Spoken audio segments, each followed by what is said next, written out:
행복한 안식일입니다. 오늘 김경일 여지사님 3대가 교회로 오셨어요. 따님 대회와 우리 손주 환영합니다. 또 멀리 정선에서 우리 윤선순 또 우리 자매 부부가 왔습니다. 환영합니다. 오늘 평소보다 저희 예배 실시간 조회수가 조금 적은 것 같은데요. 집에서 예배 드리신 분들이 오늘 성전을 오셔서 그런 것 같습니다. 오늘은 말씀드린 대로 성찬 안식일이고 이 건물에서 드리는 마지막 예배입니다. 저희가 내년 이맘때쯤이면 바라건대 새로 지은 성전에서 예배 드릴 수 있도록 하나님께서 은혜를 베풀어 주시기를 바랍니다. 그리고 조금 늦어져도 결국은 또 하나님께서 큰 일을 부족한 저희를 통해서 이루어 주실 것을 믿습니다. 오늘 말씀 함께 교독하셨던 말씀인데요. 제가 한 번 더 읽겠습니다. 요한복음 13장 3절 저녁 먹는 중 예수는 아버지께서 모든 것을 자기 손에 맡기신 것과 또 자기가 하나님께로부터 오셨다가 하나님께로 돌아가실 것을 아시고 저녁 잡수시던 자리에서 일어나 겉옷을 벗고 수건을 가져다가 허리에 두르시고 이에 대에 물을 담아 제자들의 발을 씻기시고 그 두르신 수건으로 씻기기를 시작하여. 잘 아시는 것처럼 이 말씀은 예수님께서 십자가에 달려 돌아가시기 전날 6월절 이제 목요일 밤에 제자들과 마지막 식사를 하시던 중에 제자들의 발을 씻어 씻겨주셨던 그런 내용입니다. 예수님께서 그날 세종예식과 또 성찬식을 이제 제정하셨습니다.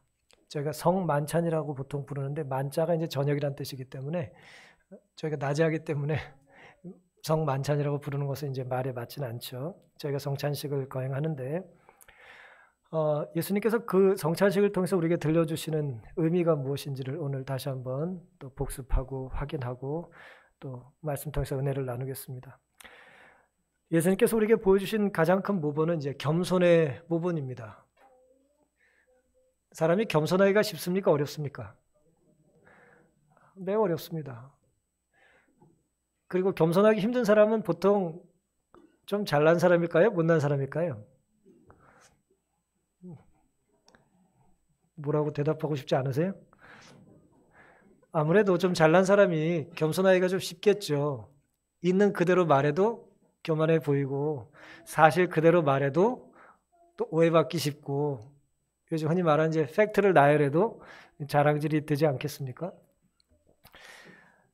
예수님 앞에 겸손이라는 말은 사실은 어떻게 보면 어울리지는 않죠. 그냥 예수님은 그냥 예수님이신데 우리 인간의 이해 속에 예수님의 그런 행동은 겸손이라는 말 말고는 설명할 길이 없는 것입니다. 그런데 예수님께서 우리에게 이 겸손의 본을 보여주신 이유는 예수의 마음속에 뭐가 있으시기 때문이에요?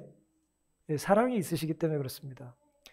다시 말씀드리면 이 겸손의 신비를 이해하기 위해서 우리가 첫 번째 풀어야 될 것은 뭐냐면 누가 겸손할 수 있냐 하면 그가 아무리 가진 게 많고 아는 게 많고 위대한 사람이라 할지라도 그 안에 뭐가 있으면 사랑이 있으면 그 사람은 뭐 할 수 있어요?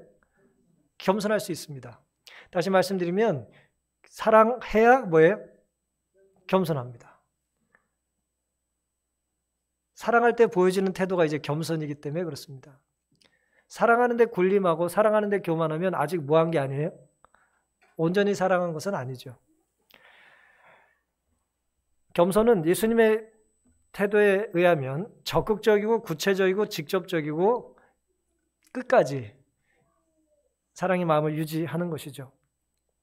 저녁 드시던 자리에서 일어나셨어요. 식사 중에 일어나셨습니다. 어떤 사람은 무슨 일 있어도 밥을 먹던 중에는 아무 일도 안 해요. 전화도 안 받고, 그렇죠? 밥 먹는 게 제일 중요한 사람이죠. 하지만 예수님께서는 식사 중에 뭐 하셨다고요? 일어나셨어요. 더 중요한 일이 있다는 것이죠. 예수님께. 일어나서 뭐 하셨습니까? 겉옷을 벗으시고 수건을 허리에 두르셨어요. 왜 그러셨을까요? 여러분 제가 거의 몇 달을 주말마다 일을 했습니다. 보통 교회 오시는 오늘의 복장과 내일 교회 오셔서 일하시는 분들의 복장이 같을까요? 다를까요? 근데 어떤 사람이 눈치 없이 똑같이 입고 와. 안식일의 복장으로 일을 하는데 오고 또 일하는 옷을 입고 교회에 와요. 맞아요, 안 맞아요? 안 맞죠. 예수님께서는 지금 본격적으로 뭐 하고 싶으신 거예요? 뭔가를 하고 싶으신 거예요. 그거에 맞게 지금 온 매무새를 갖추신 겁니다. 봉사하기 위해서는 뭐가 필요 없어요? 겉옷이 필요 없어요. 거추장스럽습니다. 허리를 두르고 수건을 가지고 허리를 동여매서 아주 제대로 일을 하고 싶으셨던 거죠. 제자들의 발을 잘 씻어주시기 위한 준비였습니다.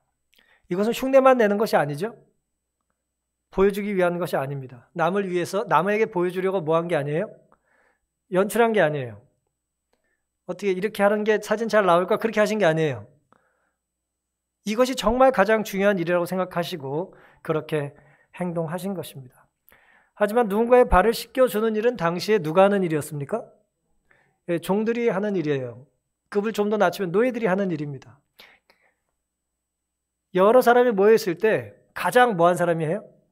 가장 낮은 사람이 하는 거예요. 하지만 가장 낮은 사람도 비슷한 계급이라면 하지 않아요. 급이 달라야 돼요. 근데 제자들 사이에는 지금 누가 없어요? 종이 없어요. 다 동급이니까. 자기들은 종이 아니에요. 그러니 뭐 해줄 사람이 없어요? 씻겨줄 사람이 없는 것입니다. 그때 그 일을 누가 하셨느냐? 예수님이 하셨어요. 주와 선생이 되어 우리의 발을 씻겨 주신 것입니다.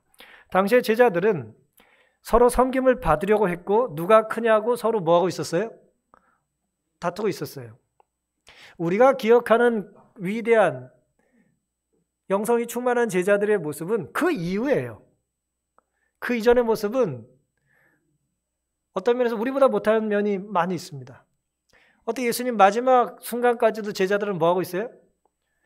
내 공이 더 크다, 아니다, 네가 더 못났다, 뭐 그런 얘기를 하고 있었던 것이죠. 예수님이 그런 사람을 섬기셨다는 거예요. 섬김 받을 자격이 있어요, 없어요? 섬김 받을 자격이 없죠.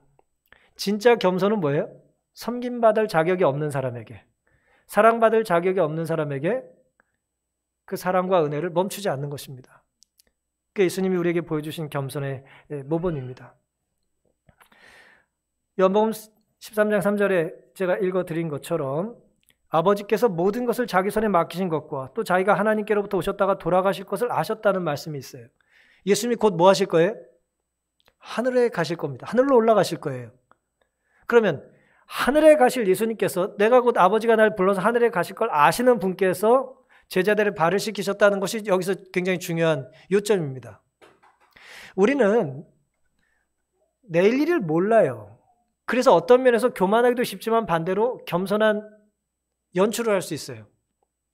이 사람에게 잘해주면 이 사람이 대단히 성공할지도 모를 가능성이 있어요, 없어요? 가능성이 있습니다. 그렇죠? 그래서 공부 잘하는 애들한테 친절하기가 쉬운 거예요. 요놈이 좀 잘 돼가지고 나한테 뭐 좀 도와줄 것 같거든요. 근데 얘가 아무리 잘해줘도 잘 안 될 걸 알아. 잘해준 게 쉬워요, 어려워요? 어렵습니다. 예수님이 곧 하늘로 가실 거예요. 근데 제자들은 사랑받을 자격이 없어요. 그런데 그들의 발을 씻겨주셨습니다. 너희도 이렇게 살 거다, 살아야 된다. 물론 유다는 전혀 그런 사람이 아닌 것을 알매도 처음 발을 씻겨주셨다 그랬어요. 그의 발을. 시대성의 화이성 그렇게 기록하셨죠? 이 말씀을 번교 주석은 이렇게 주석합니다. 예수가 제자들의 먼지 묻은 발을 씻길 때 자신의 신성을 완전히 자각하고 있었음을 나타내기 위함이다. 하늘로 올라갈 걸 아셨다는 것은 예수님이 이제 신성에 대한 자각, 이제 하나님이라는 걸 이제 예수님께서 하늘로 올라가시면서 이제 자각하셨다는 건데요. 이 행동은 그분의 겸손에 대한 최고의 시험이었다고 그랬어요. 하늘에 가실 하나님께서 죄인의 발을, 겸손한 태도를 가진 죄인의 발이 아니고 교만한 태도를 가진 죄인들의 발을 뭐 해주셨다고요? 씻겨주셨다는 것은 그분의 겸손에 대한 최고의 시험이었다고 그랬어요. 내가 이렇게까지 얘들한테 해줘야 되나? 라는 이제 시험이 되셨다는 거죠. 겸손이라는 것은 따라서 힘없는 자가 양보하는 게 아니에요. 그런데 우리 겸손하다고 말하지 않죠. 겸손은 본문에 의하면 하나님께서 죄인의 발을 씻겨주시는 것입니다. 그러니 인간은 뭘 해도 겸손할 수 없어요. 인간은 뭘 해도 겸손의 흉내를 내기도 힘들어요. 세종예식이란 엇비슷한 자와의 교제가 아니라 하늘과 땅이 닿는 경험입니다. 우리도 주님의 마음을 품고 사랑과 겸손의 손을 먼저 내밀 수 있기를 간절히 바랍니다. 그러기 위해서는 우리가 뭐 해야 할 게 있다고요? 멈춰야 할 게 있습니다. 오늘 뭔가 멈추시고 성전에 오신 분들이 많이 계실 거예요. 다른 계획을 좀 뒤로 미루신 분들이 계실 겁니다. 성령께서 함께 하신 멈춤이에요. 여러분의 결심과 여러분의 거룩한 태도에, 여러분의 위대한 결정에 하나님께서 앞으로 영원히 축복해 주시기를 간절히 바랍니다. 이런 예수님의 태도에 대하여 몇 명의 인물이 나옵니다만 오늘 잠깐 베드로의 이야기를 살펴보겠습니다. 6절부터 보시면 시몬 베드로에게 유다의 발부터 시작해가지고 요한을 맨 마지막에 발을 씻겨주셨는데 그 사이에 어딘가 이제 베드로가 있었어요. 그럼 이제 예수님이 하셨던 모습을 베드로가 지금 보고 있는 겁니다. 이렇게 하시고 이렇게 하시고 이렇게 하시고 이제 12제자들 발을 다 씻겨주셨으니까 조금 시간이 걸렸겠죠. 정성껏 씻겨주셨을 테니까. 그 모습을 보고 시몬 베드로에게 이르시되, 시몬 베드로에게까지 온 거예요. 가로되 주여, 주께서 이르시니 가로되 주여, 주께서 내 발을 씻기시나이까? 씻겨달라는 거예요? 씻길 수 없다는 거예요? 제 발은 씻기시면 안 됩니다. 저는 그렇게 양심 없는 사람이 아닙니다. 이제 그런 태도를 보였어요. 7절, 예수께서 대답하여 가라사대 나의 하는 것을 내가 이제는 알아야 몰라요. 너는 지금 모른다는 거예요. 내가 이제는 알지 못하나 이후에는 알리라 그랬어요. 예수님은 아시고 발을 씻겨주셨고요. 베드로는 모르고 아는 척한 거예요. 8절, 베드로가 가로되 내 발을 절대로 씻기지 못하시리다. 오늘 우리의 삶에 절대로라고 하는 이런 어떤 태도나 말이 나올 때는 우리가 뭘 할 가능성이 많다? 뭘 안다, 모른다. 잘 모를 가능성이 많다는 거예요. 잘 모르는 사람의 확신, 위험합니까? 굉장히 위험하죠. 어쨌든 베드로는 그랬어요. 절대로 내 발은 씻길 수 없습니다. 예수께서 대답하시되 내가 너를 씻기지 아니하면 너와 나는 뭐가 없다? 상관이 없다는 거예요. 베드로의 차례가 왔을 때 그는 놀라서 주여 주께서 내 발을 씻기시나이까라고 부르짖었다. 그리스도의 겸손이 그의 마음을 깨뜨렸다. 베드로는 이 섬기는 일을 제자들 중에 한 사람이 행하고 있지 않음을 생각하고 부끄러움으로 가득 찼다 그랬어요. 이게 굉장히 다중 감정이에요. 제자들 12명 중에 종이 되겠다는 사람이 없어요. 그 일을 예수님께서 하셨어요. 그걸 보니 베드로 마음이 어때요? 이건 뭔가 잘못된 거예요. 뭔가 잘못된 건데 내가 나설 수는 없어. 내가 넘버 적어도 1, 2인데 12번짜리 꼴등짜리가 아닌데 말이에요. 내가 어떻게 그걸 하냐 이거예요. 뭔가 불편하긴 한데 내가 나서고 싶진 않아요. 우리가 살다 보면 그럴 때 있습니까? 많죠. 뭔가 이건 아니야. 근데 내가 하는 것도 아니야. 그건 못하겠어. 하지만 이건 뭔가 개선이 되고 개혁이 돼야 될 것 같아요. 하지만 예수님께서 보여주고 싶으신 모범은 뭐예요? 남을 변화시키거나 남을 바꾸는 게 아니라 누구예요? 주님이 닿은 그 발의 주인들이 바뀌기를 원하신 거예요. 각자가 바뀌어야 되는 거예요. 남을 바꾸는 게 아니라 주님이 날 변화시켜 주실 때 내가 순종하는 것입니다. 근데 우리는 연약하게 교만하여 무지하여 나는 안 된다고 말하는 거예요. 다른 제자보다 좀 더 겸손해서 그렇게 말한 것처럼 보여지죠. 하지만 주석은 이렇게 본교 주석은 주석을 했어요. 내 발을 절대로 씻기지 못하시리다라고 말한 이유를 베드로의 말은 겸손해서가 아니라 자기 자신을 과신한 데서 나온 것이었다 그랬어요. 겸손하니까 제 발은 안 돼요가 아니라 뭐예요? 저는 제 발 주님께 맡길 수 없습니다. 이렇게.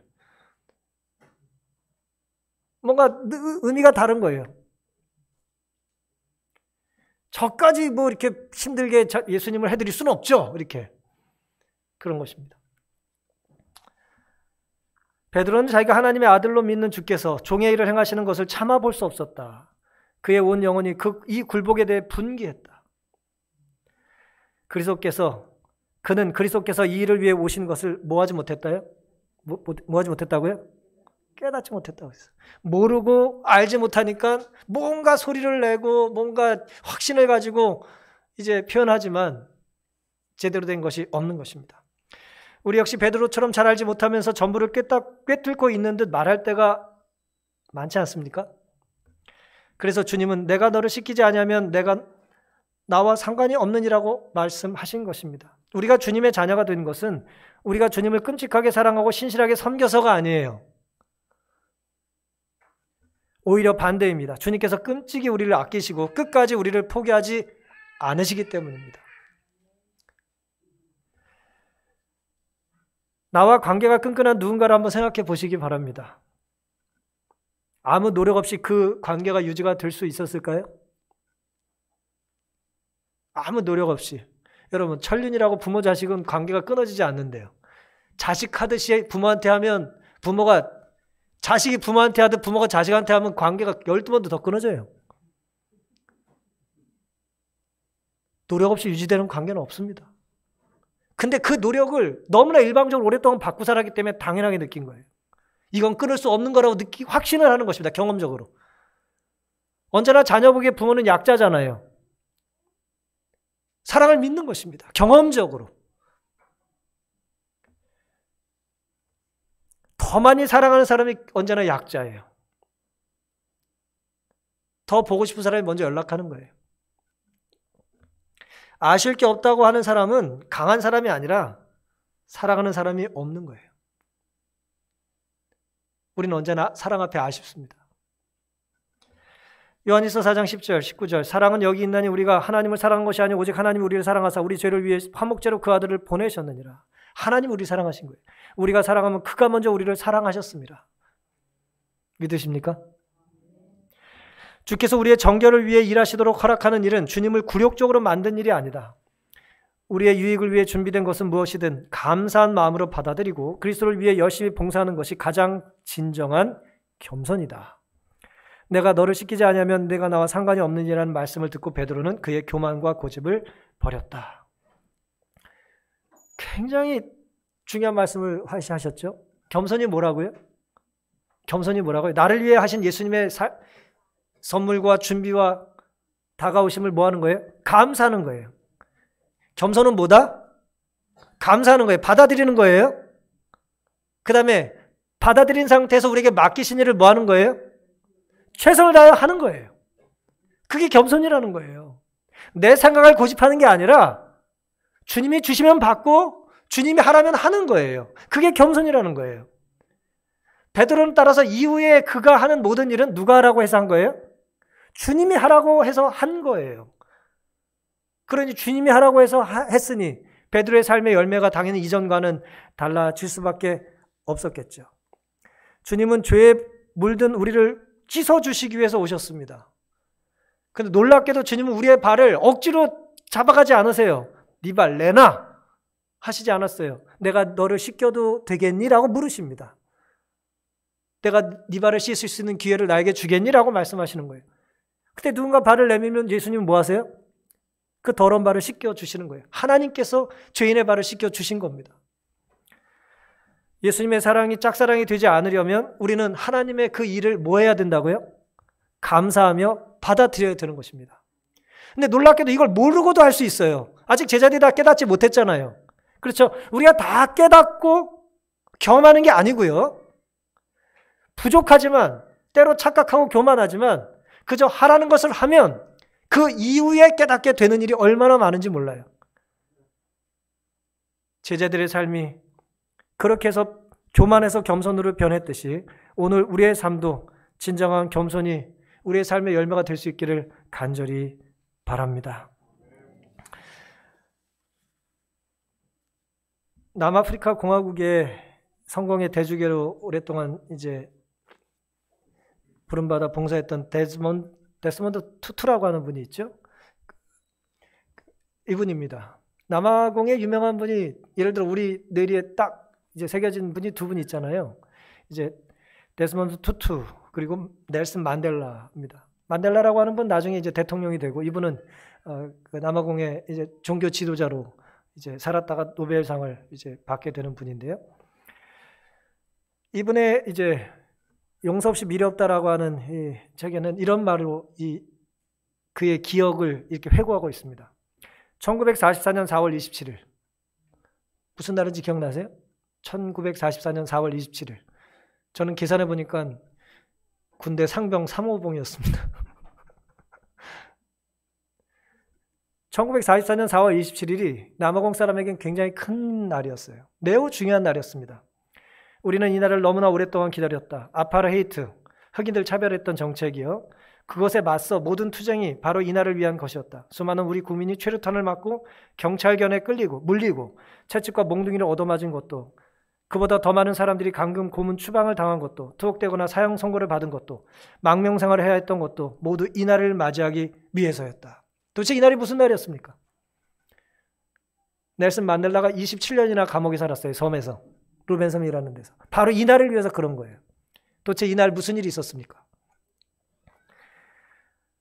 우리나라도 1987년에 넥타이 부대들 뭐 이래저래 민주화 선언 해가지고 노태우 전 대통령이 민주화 선언 하잖아요. 이게 뭐예요? 국민 직선제잖아요. 직선. 모두가 투표할 수 있게 우리나라 정치가 뒤로 좀 돌아갔었기 때문에 한 사람 모두가 투표권을 준 거잖아요. 남아공은 흑인에게 투표권이 없었어요. 이 사람은 대주교였음에도 불구하고 자기 공간에 들어가는 걸 허락을 받아야 됐어요. 흑백이 분리되어 있는 정책이 있었기 때문에. 화장실이 다른 건 물론이고 수도도 다 달랐어요. 버스가 달랐습니다. 누가 교통사고를 당해서 죽어가는데 앰뷸런스가 백인 전용이 오면 그 사람 못 타고 죽어야 돼요. 그게 남아공이었어요. 투표를 얻어낸 겁니다. 국민들이 한 표를 행사할 수 있는 권리를 누린 거예요. 지금 너무나 당연하게 누리는 거 아니에요, 우리가? 물론 누군가의 피를 흘리고 우리가 이런 것을 누리게 됐습니다만 이 나라는 1994년에 가서야 그렇게 그런 자유를 누리게 된 것입니다. 투표권을 얻기까지 이 데스몬드 투투는 62년을, 넬슨 만델라는 76년을 기다렸다 그랬어요. 이분들이 그렇게 오랫동안 기도를 했습니다.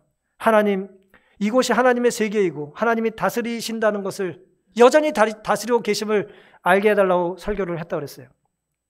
제발 부탁이니 당신이 다스리고 계심을 좀 더 분명하게 드러내 주십시오. 그렇게 설교했습니다. 우리도 살아계신 하나님이 좀 더 구체적으로 분명하게 역사해달라고 기도하지 않았습니까? 똑같은 심정으로 이분들은 더 간절한 마음으로 기도를 드렸어요. 놀랍게도 넬슨 만델라가 이제 대통령이 됩니다. 흑인이 대통령이 된 거예요. 아프리카가 다 흑인만 사는 게 아니에요. 남아공은 이 네덜란드 출신의 이 백인들이 많이 살아요. 돈도 많이 가지고 있고 힘도 많습니다. 힘도 큽니다. 여러분, 진실화해위원회라고 하는 거 들어보셨어요? 혹시 들어보셨습니까? 우리나라 뭐 과거사 청산위원회 다 여기서 이제 영향을 받은 건데요. 진실화해위원회는 뭐냐면 남아공이 한 36년 동안 아주 엄청난 핍박을 흑인들에게 가했는데 그때 누가 잘했는지 잘못했는지 찾아내서 뭐 하는 거예요? 찾아내서 뭐예요? 진실화해위원회인데 찾아내서 뭐 할까요? 이 놀랍게도 이 사람들은 찾아내서 용서해 줬어요.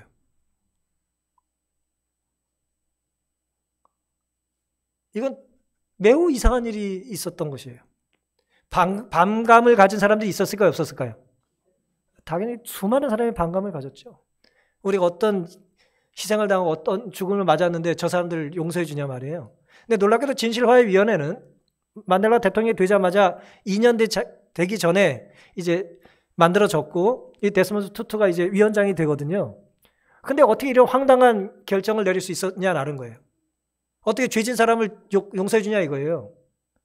진실화해위원회라는 이름으로 조건이 하나 있어요. 몇 가지 조건이 있습니다만 단 하나를 말씀드리면 아무리 나쁜 죄를 졌어도 백인 경찰이 예를 들어 그가 정치적인 죄를 진 것에 개인적인 죄가 아니고 정치적인 죄를 진 것이라면 조건이 몇 가지 있지만 하나만 구체적으로 기억하시면 돼요. 자기의 잘못을 고백하면 용서해 줬어요.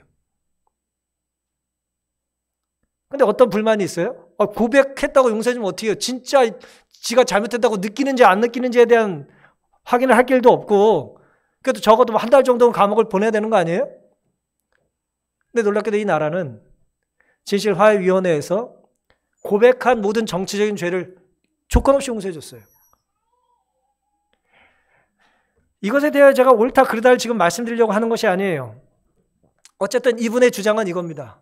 당시에 그 사회 진실화해위원회의 이 노력은 응보의 정의, 죄를 진 사람은 벌을 받아야 된다. 응보의 진리, 응보의 정의에, 응보해야 될 정의에 초점을 맞춘 것이 아니라 회복의 정의에 초점을 맞췄다는 거예요. 회복의 정의라는 게 무슨 뜻입니까? 그 사람은 비록 죄를 졌지만 누구의 일부라고요? 우리나라의 일부라고 하는 것을 이제 받아줬다는 거예요. 그래서 들어보셨겠습니다만 이걸 이제 우분투 정신이라고 그래요. 남아프리카에 있는 고유한 흑인들의 정신인데요. 누군가 무슨 잘못을 하든 뭘 하든 간에 전체 하나로 보는 거예요. 가해자를 잘라내고 도려내는 데 초점을 둔 것이 아니라 그도 우리의 일원이라는 것, 그를 받아줘야 되기 위하여 우리가 치러야 될 값이라고 이해한 것입니다. 짧은 시간 제가 이걸 다 말씀드릴 시간은 없고요. 정리하면 이렇습니다. 역사적인 투표를 이제 하고 나서 우리는 당연히 하는 권리라고 느꼈던 이 투표라는 것을 하고 나서 이 사람들이 이렇게 말했어요. 남아공의 선거는 그보다 훨씬 큰 의미를 지니는데요. 세속적이고 단순한 정치적인 사건이 다른 나라처럼 아니었고요. 그것은 진정한 영적인 체험이며 최고의 경험이다. 최고의 체험이다. 투표 부스에 들어간 흑인은 변화된 새 사람이 되어 나왔다. 투표하러 들어가기 전 흑인과 투표하고 나온 흑인이 같아야 달라요. 다른 사람이 돼서 나왔다는 거예요. 그 투표 하나가 뭐 대단한 거라고요. 그러면서 이렇게 말합니다. 쓰레기 취급을 받고 괴로움과 억압에 눌렸던 그 사람이 자유로운 새 사람이 되어 고개를 들고 어깨를 쭉 편 채 힘찬 발걸음으로 나왔다. 나 투표한 사람이야. 라는 자유를 만끽했다는 거예요. 생전 처음 맛보는 달콤한 음료수 같은 자유의 감미로움을 어떻게 설명할까? 태어날 때부터 자유로웠던 사람에게 그것을 어떻게 설명할 수 있을까? 태어나면 무조건 자유를 맛보는 우리 같은 사람에게 예를 들어 50이 되고 60이 되고 70이 되고 자식이 죽고 가족이 죽고 폭행당하고 쫓겨다니던 사람들이 느꼈을 자유가 어떻게 같을 수 있겠냐는 거예요. 울고 싶기도 하고 웃고 싶기도 했다. 사랑하는 성도 여러분, 오늘 우리가 이제 성찬 예식을 이제 할 텐데요. 우리가 뭘 깨달아야 용서받는다, 깨달아야 선물을 받는다라고 하는 것이 반드시 성서적인 건 아니에요. 오히려 깨닫지 못하고 알지도 못하는 사람에게 일방적인 사랑과 용서를 고백하기만 하면이라는 조건을 달아서 이 세상도 진실화해위원회를 구현했다면 하늘은 어떤 곳이겠냐라는 거예요. 하늘은 어떤 곳이겠냐. 내가 살아온 날로 나를 평가한다면 우리는 아무도 구원받을 사람이 없습니다. 또 내가 살아갈 나를 미리 아신 주님께서 그걸 아시고 우리에게 선물을 주신다면 누가 받을 수 있겠냐는 거예요. 모든 걸 다 아시는 주님께서는 우리를 사랑하셔서 주지 않으시고는 견디실 수 없기 때문에 주신 겁니다. 그리고 그걸 받은 사람의 일부는 이게 어떤 의미로 나에게 주어졌는지를 깨닫고 구원을 받을 것이고, 또 어떤 사람은 여전히 이 가치를 알지 못하고 받고 알지 못하고 본인의 선택에 의하여 멸망을 받게 되겠죠. 오늘 말씀을 마치면서 하나님께서 오늘 우리에게 교회를 허락해 주셨습니다. 45년 동안, 길게는 45년, 짧게는 15년, 앞으로 1년 동안은 광야 같은 또 1년을 우리가 살게 될 겁니다. 광야의 특징은 주인이 우리가 아니라는 거죠. 우린 앞으로 살게 될 특별한 1년 동안 어떻게 보면 우리 교회가 아닌 교회에서 살아야 합니다. 우리 신앙에 이것이 필요하다고 하나님께서 판단하신 거예요. 주인 행사 1년만 좀 멈추고 눈치 보며 좀 살아라. 그들의 배려에 감사해라. 그들의 나눠준 것을 당연하게 여기지 말아라. 우리 앞세대의 헌신이 값싸다고 생각하지 말아라. 하나님 우리에게 1년 동안 그런 교훈을 주실 거라 생각합니다. 우리 앞으로 1년 동안의 시간이 우리 오랜 신앙생활 속에 유익한 경험이 될 수 있기를 간절히 바랍니다.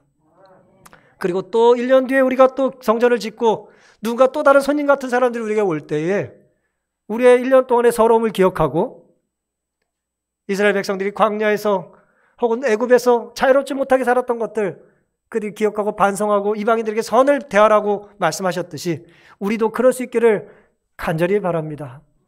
오늘 예배드린 여러분의 여러 성도님들과 또 영상으로 참석하신 모든 분들의 심령 속에 공간의 이동이 하나님과 관계의 단절로 절대 이어지지 않기를 바라면서 오늘 말씀을 마치겠습니다.